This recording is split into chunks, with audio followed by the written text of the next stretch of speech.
sommes le 9. Bonjour William, nous Bonjour. sommes le lundi 9 novembre. Et alors ? C'est le 313e jour de l'année et vous savez quoi ? En ce jour, la France, c'est Cosette. C'est ce que nous explique Nicolas Bétou dans son édito de l'opinion. On n'a plus une thune, William, je vous le dis en un mot commençant. Oui, en ce 313e jour de l'année, l'État n'a plus les moyens de faire face à ses dépenses, qui sont aussi d'ailleurs les nôtres, il faut le reconnaître.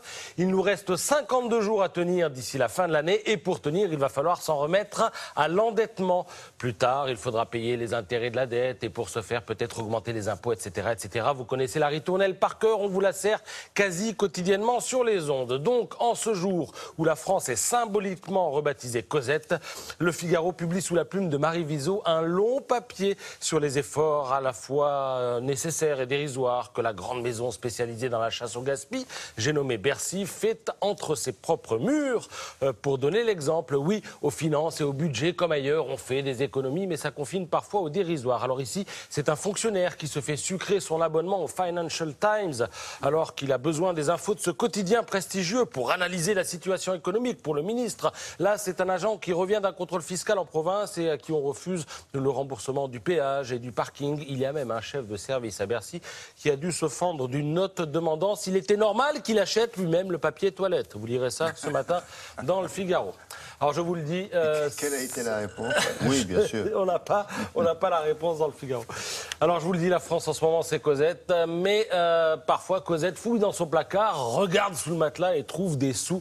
C'est ce que vous déduirez de la lecture des Échos qui propose une belle enquête sur l'opportunité que constitue la candidature de Paris à l'organisation des Jeux Olympiques de 2024. Oui, parce que c'est Paris qui est candidate, mais ça coûtera forcément un peu d'argent à l'État, cette affaire-là. Alors, Catherine Sabat nous explique que la facture devrait osciller entre 5 et 6 milliards d'euros et Paris serait la favorite des bookmakers anglais pour moult raisons, parce qu'on a Budapest et Hambourg en face de nous, mais aucune de ces deux villes n'a déjà organisé les Jeux. On a aussi Rome face à nous, mais la capitale italienne est empêtrée dans des difficultés financières et n'a même pas de maire d'ailleurs en ce moment. On a aussi Los Angeles, mais Los Angeles a déjà été choisi en 84 et puis 2024, ça permettrait de marquer le centenaire après 1924 où Paris avait accueilli les Jeux. Le symbole, ça peut aussi aider. Verdict en tout cas dans moins de 2 ans, en septembre 2017. Tiens, puisqu'on parle des Jeux Olympiques, vous connaissez la discipline reine des Jeux Olympiques, William, c'est bien sûr l'athlétisme. Alors, je ne sais pas d'ailleurs si ça va durer, mais bon,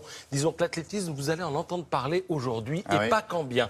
Alors, je vous explique, aujourd'hui à Genève, l'Agence mondiale antidopage va présenter un rapport indépendant sur la triche au sein de l'athlétisme. On nous annonce de la TNT, un séisme, un cataclysme, quelque chose qui va bouleverser la donne en sport. Je n'invente rien, ce sont les expressions que j'ai trouvées dans la presse. Il sera question de dopage, couvert par les dirigeants de la Fédé internationale. Il sera question d'argent détourné, il sera question de classement trafiqué. Il paraît que la FIFA à côté, c'est de la roupie de Sansonnet. On a hâte de savoir. Alors sinon, puisqu'on parle de sport, 2-1 pour un seul homme. L'homme en question, c'est Alexandre Lacazette, l'attaquant de Lyon. Il a réalisé hier, lors du derby contre Saint-Etienne, un hat-trick. C'est ma dernière question, William. Vous savez ce qu'est un hat-trick? C'est 3. 3 buts d'affilée. Je vous l'avais dit la semaine dernière. Non, mais vous le rappelez, c'est bien, ça me fait plaisir. Ah bah, le temps que je suis là, ça, je finis par savoir 2-3 trucs, effectivement. Ouais. Merci beaucoup. À tout à l'heure.